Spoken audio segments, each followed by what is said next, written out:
Wellington Barros tem mais informação. Pois não, Barros. Pitoli, eu vou trazer aqui uma apuração do jornal O Globo que diz o seguinte: o vice-presidente do Tribunal Superior Eleitoral, Cássio Nunes Marques, deu sinal de que pretende paralisar o julgamento que pode cassar o governador do Rio de Janeiro, Cláudio Castro, e torná-lo inelegível. Essa matéria foi publicada na última sexta-feira. Em conversas sobre o tema, Nunes Marques tem apresentado 2 argumentos que indicam sua tendência a pedir vistas no julgamento das ações que envolvem Castro e que serão analisadas pela Corte Eleitoral amanhã.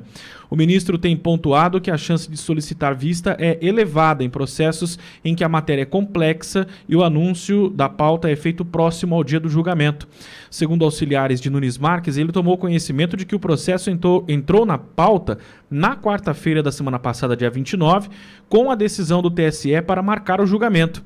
Esses auxiliares afirmam que o ministro teve uma viagem marcada para quinta-feira, né, que foi dia 30, com um retorno para amanhã. Então ele tinha já uma condição de uma viagem marcada e que por isso atrapalharia.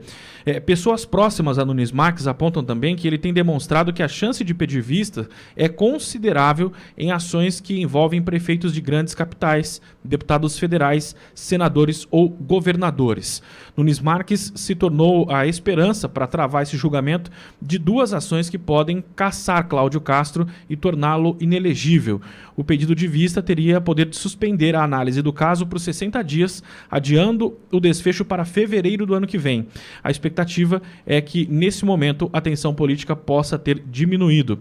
A ministra Isabel Galotti, relatora do processo, termina o seu mandato no TSE em menos de um mês e liberou os casos que considera prioritários para serem analisados antes de deixar a corte. Como informou, inclusive, nós falamos aqui também na semana passada, e é uma informação também publicada pelo O Globo, no entorno do governador, a avaliação é de que o TSE teria agido politicamente e feito um movimento casado com o governo federal ao pautar o julgamento das ações em meio à repercussão da operação policial que aconteceu na semana passada. Obrigado, Barros. Olavo e Walter, o que eu tiro dessa notícia é o afogadilho. É o atabalhoar, é o em cima do joelho, é o pro susto, né? Como a gente brinca aqui.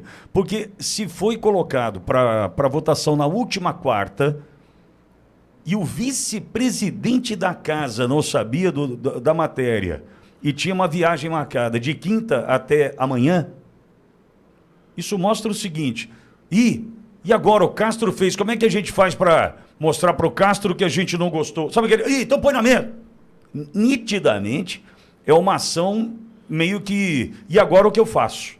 Não sugere isso, porque a leitura que eu faço dessa matéria do Lauro Jardim não é simplesmente pedir vistas o Nunes Marques. Eu vou para o outro lado que mostra o seguinte: teve uma operação na terça e a não sei quem aí desenterrou na quarta.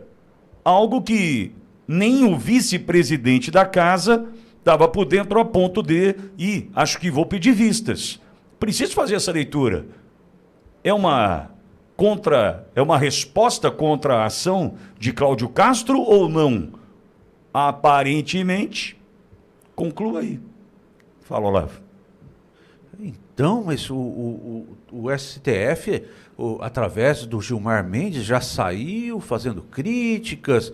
Tem um tempero político. Não negarmos que o STF quer, não deveria ter, mas quer um protagonismo político, é gigantesco. O Gilmar Mendes já saiu dando sua opinião. Entende nada.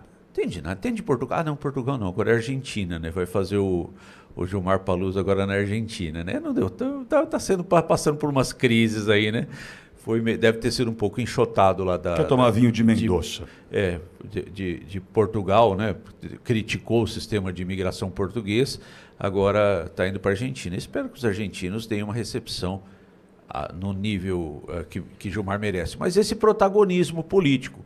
Sobre Castro, Pitoli, o governador Castro trouxe luz sobre uma questão importantíssima nesse momento político, que é a segurança pública, a preocupação, uma das maiores preocupações do povo brasileiro, que é a segurança pública, isso é objeto de pesquisa, uma preocupação justa do povo brasileiro. Não queremos mais ser escravos do crime, queremos ter uma sociedade justa, honesta.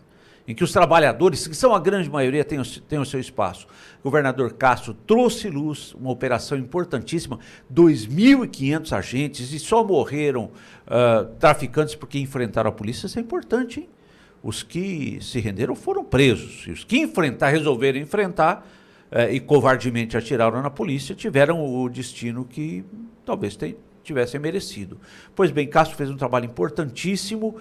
Esse julgamento de Afogadilho e Pitoli, a sua leitura é perfeita, conjugando o momento político, conjugando as posturas do STF, conjugando Alexandre de Moraes do Rio de Janeiro, ao que tudo indica, com medo de novas operações. O cheiro não é de coisa boa. Não é de coisa boa. Walter, né? Veja, no dia seguinte da operação, tira da gaveta. Terça-feira que vem tem julgamento, pode caçar Cláudio Castro e torná-lo inelegível. Não cheira um. E como é que a gente resolve isso? Como é que a gente tenta estancar a próxima operação? Não tem esse cheiro, Walter? Eu acho que não é só nem estancar a próxima operação, mas é impedir que se viabilize qualquer nome que possa colocar em risco, em ameaça, o projeto que está em andamento, que, ao que tudo indica, é reconduzir Lula, mais uma vez, e Deus nos livre, bati na madeira aqui, à presidência da República. Tá? Há um sistema. Eu não creio em bruxas, pero que la sai, né? A gente que estuda um pouquinho questões mais esotéricas, Pitoli, né? Lapidando a pedra, sabe que não existem coincidências, não. Né? Não existem coincidências, existem propósitos, existem sincronicidades, o universo opera, existem dois lados aí, e eu acredito que isso não é por acaso, e defendo firmemente que o ministro tenha que pedir vista desse processo, sim. Né?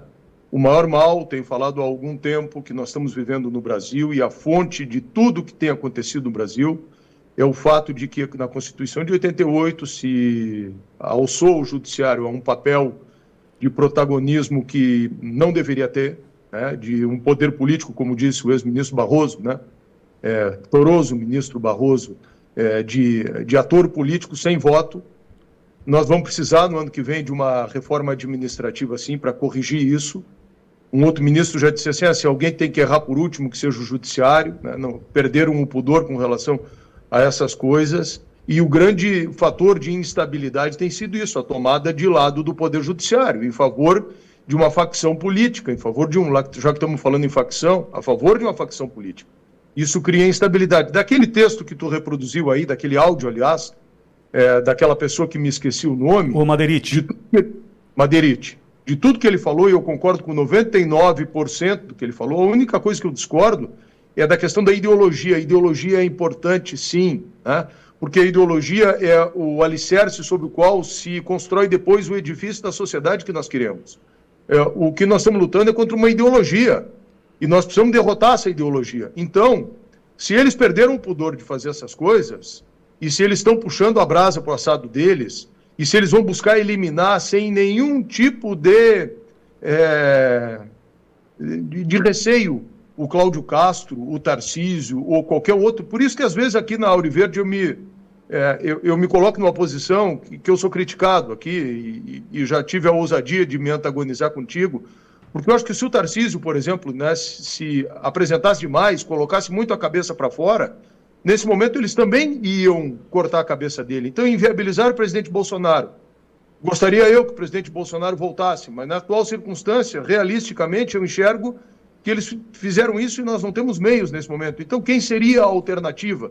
Qualquer um que se apresentar como alternativa, eles vão buscar inviabilizar. Esse negócio de tirar o processo da pautar para o dia seguinte, discricionariamente, será que houve algum telefonema para isso? Né? O que houve por trás que não está manifesto, que a gente não sabe? Agora, o que a gente sabe é que eles estão fazendo essas coisas, sem nenhum tipo de receio, sem nenhum tipo de freio, e que é preciso que a gente abandone a ingenuidade e saiba que eles estão fazendo isso.